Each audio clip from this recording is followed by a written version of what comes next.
Look, it's terrific to be here at BAE Systems Williamstown Dock.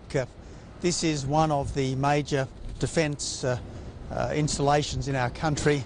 It's a dockyard which has been here for more than 100 years. It's a very important site if our defence forces are to have the equipment that they need to do their job in the years to come. It's great to be here with David Johnston and Stuart, my defence shadow ministers. It's very important that the government appropriately support our defence forces, and that means appropriately supporting the dockyards and the other defence suppliers who are necessary to ensure that our defence forces get the equipment that they need. Because of delays and cuts in defence, because of the $21 billion that has been taken out of defence spending over the last few years under this government, dockyards like this are in a degree of difficulty at the moment, and certainly I call on the government to do what's necessary to ensure that dockyards like this have the appropriate work to keep going in the months and years ahead. They are a very important part of Australia's defences, and the one thing that we need to be certain of is that the defence of Australia is in good hands. And my regret is that right now, under the current government, because of the $21 billion that has been taken out of defence spending over the last few budgets, we now have defence spending as a percentage of GDP at the lowest level since 1938 and set to fall further in the years ahead. The Coalition wants to go back with the right budgetary conditions to the circumstances that applied in the time of the Howard government, where we had 3% real increases in defence spending with the objective of having defence spending at 2% of GDP. That's our objective. Obviously we can only get to that objective depending upon budgetary circumstances, but one thing we are very clear about is that there should be no further cuts to defence, and any savings we can find in defence will be reinvested in greater operational capability, because the armed forces of our country deserve support. We need a government that you can trust to keep the defences of Australia in good repair. Just before I ask David and Stu to say a few words, I should also just say something about the government's budget preparations. One of the reasons why it is important to get the budget under control is to give our nation the resources that are needed to spend on what is absolutely vital for our future. And obviously we need to restrain unnecessary spending so we can spend the money on the things we absolutely need, like a strong defence. Under the current budget, current government, debt has just gone up and up and up. The debt ceiling, the nation's credit card limit, is $300 billion. Now, the government needs to get this down.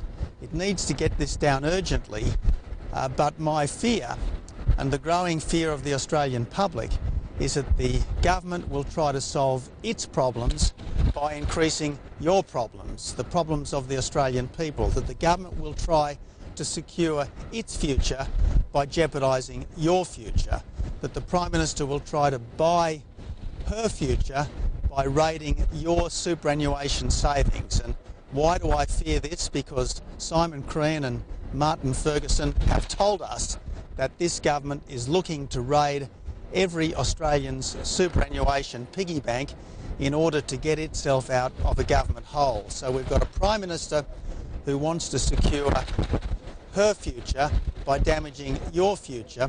We've got a Prime Minister who is mortgaging your future to secure her future, and that's the last thing that we need. I'm going to ask Jono and Stewie to say a few words, and then I'll take some questions. Jono? Thanks, Tony. Today we're down at Williamstown in Victoria, seeing what Australian industry can achieve if it gets support from Canberra. Excuse me, sorry, just for the tapes, just your first second name, title, please. David Johnston, Senator from Western Australia, Opposition Spokesperson on Defence.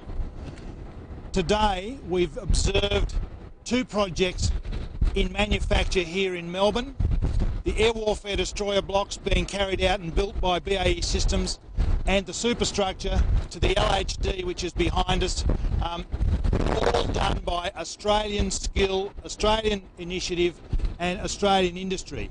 This government has failed to deliver on anything in terms of a new project. These are John Howard projects, commenced 10 years ago. What has this government done to support Australian industry? What is on the drawing board now? Absolutely nothing. Now, what we've seen today is highly skilled workers. We've seen a cost-effective manufacture that makes all of us visiting here very proud to be Australian. There should be much more of it, and we support what's going on here. Well said, Joanne. Okay, Stuart. Look, thanks, Tony. It's tremendous to be here, and it's tremendous to see the great Australian product that's been created to support great Australian fighting men and women in our three services. The Coalition is incredibly proud of our fighting men and women. We're incredibly proud of what they're doing, not only here in Australia, but more importantly overseas on operations across the world. And it's important we give them the best gear. But what's more important is we give them the best possible government. Tony Abbott's the only national leader that is guaranteed funding. He's the only national leader that is guaranteed there'll be no cuts. He's the only national leader that is guaranteed a future growth path so that our men and women can have some of the best gear in the world, and some of that gear is sitting right behind us on the waterline here. I'm incredibly proud as a former serving officer in the military to stand next to Tony, incredibly proud to serve under Tony, because he gets the military, he gets what our fighting men and women are doing, and he's committed to ensure they've got the best possible gear. And that's why it's great to join David Allott and the team here at BAE in front of what is our largest ship ever built, a ship made in Australia, certainly the part above the superstructure, and a first-class vessel for a first-class military. Well said. Okay. Aristotle is calling for all of his recommendations on asylum seekers to be adopted. What will it take for the Coalition in government to do that? Well, it's interesting that Paris Aristotle and the other members of his committee said that the Malaysia people swap was unsatisfactory as it stands, and we've seen no effort by the government to change or improve the Malaysia people swap. A 5-for-1 deal involving just 800 people is utterly unsatisfactory, and every time the Prime Minister talks about Malaysia, she's essentially just finding yet another excuse for doing nothing. Tony, where would your no advantage policy stand on you being in government for people on Manus Island and Nauru? Well, you've got to stop the boats. That's absolutely crystal clear. The only way to stop the deaths is to stop the boats. And I think the Australian public are sick of excuses from this Prime Minister. They're sick of her invoking a Malaysia people swap, which was ruled illegal by the High Court, and which plainly is completely inadequate to deal with the flow of boats that we've now got. In a single week, we are now getting more than the entire number that Malaysia would take under the Prime Minister's agreement. Now, the way to stop the boats is to put in place the policies that work. We've got to have rigorous offshore processing at places like Manus and Nauru. We've got to have temporary protection visas so the people smugglers don't have a product to sell. We've got to have a preparedness to turn boats around where it's safe to do so, and very importantly, we've got to have the kind of relationship with Indonesia that the Howard government had and which the current government has jeopardised. So addressing the question though, where does your no advantage policy stand if coalition governments stop the boats? So specifically on the no advantage policy? Well, plainly, people who are on Manus or Nauru are not in Australia, and if you are trying to offer people a trip to Australia and the trip to Australia does not end in Australia, it ends in Manus or Nauru, that's an advantage which is denied to the people smugglers and their customers. What about the APT you called for a $30 a week pay rise? Can you support? I never begrudge the hard-working people of Australia a pay rise, but what we've always got to be careful about is a situation where one person's pay rise costs another person his or her job. So I'd want to look very carefully at the particular circumstances of businesses before saying, yes, let's have an across-the-board rise. Mr Abbott, two questions about Victorian projects. First of all, do you support tolls to existing roads to help fund the East-West Link project? And secondly, do you think the state government should borrow to invest in state projects, given public investment has collapsed and led to a demand recession? I support building the East-West Link as quickly as possible. That's why the Coalition has committed $1.5 billion towards the project. Now, I note that the Prime Minister and the federal Labor government have left Victoria in the lurch by refusing to commit to East-West. We've got to have this. We've got to have it as soon as possible. The only way it will happen quickly is with substantial federal support. That's why we've committed $1.5 billion to it.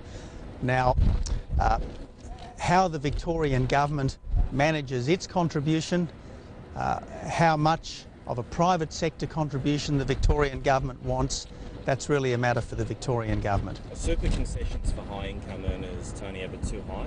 And would you change those tax laws in government? I want to assure the hard-working people of Australia that their superannuation will be safe under a coalition government. We will make no unexpected adverse changes to superannuation in our first term. We've had far too much fiddling from this government. Back in 2007, Kevin Rudd promised that there would be no changes to superannuation. Not one jot, not one tittle would be changed, he said. There have been at least 5 significant changes to superannuation under this government, including an attack on the low-income superannuation contribution that the Howard government could put in place. And I want to say to people, their superannuation is safe under the coalition. You qualified your answer by saying first term, so what are your plans after your first term potentially? Well, look, we understand that people's self-reliance, people's responsibility needs to be encouraged, not penalised, and the last thing we will be doing is raiding people's superannuation savings. That's what this government does. It raids people's superannuation savings. It takes money off the people because it's never tough on itself. It's always tough on the Australian people. The last one from me. Who would you like to be your Senate candidate in the ACT if tonight's decision is overturned?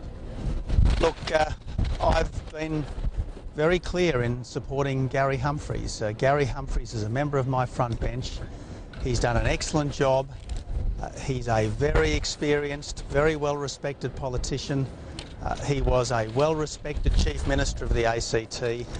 In the end, I accept that these are matters for the Labor Party, and I will respect the decision of the Labor Party, but as one of my front benches, Gary Humphries obviously has my full and total support. Mr Abbott, what are your thoughts on Bob Katter's calls for tax breaks for AFL and NRL players? Look, that's Bob. I think that people should pay the same tax, and I don't think we should have one set of tax rules for people in one occupation and a different set of tax rules for people in another occupation. I think there should be one set of tax rules for everyone. Mr Abbott, on the issue of tax, isn't it legitimate to ask some of our richest self-funded retirees to forego big tax breaks to fund schools and disability services? What we should never do is engage in the politics of envy. What we should never do is play the class war card. Now, decent Labor people understand that. Simon Crean and Martin Ferguson have pleaded with the Prime Minister and with the government to put this class war behind them, to bring Australians together again, to remember the best traditions of the Labor Party under Bob Hawke and Paul Keating. And I say that Simon Crean and Martin Ferguson have called it for Australia on this, and the Prime Minister should listen. Now, I don't think she will. I think the Prime Minister and her L-plate cabinet are addicted to spending, and they are going to raid the superannuation piggy banks of Australians to fund their spending, and I think it's wrong, and I think it's just going to further destroy people's faith in this government. Given the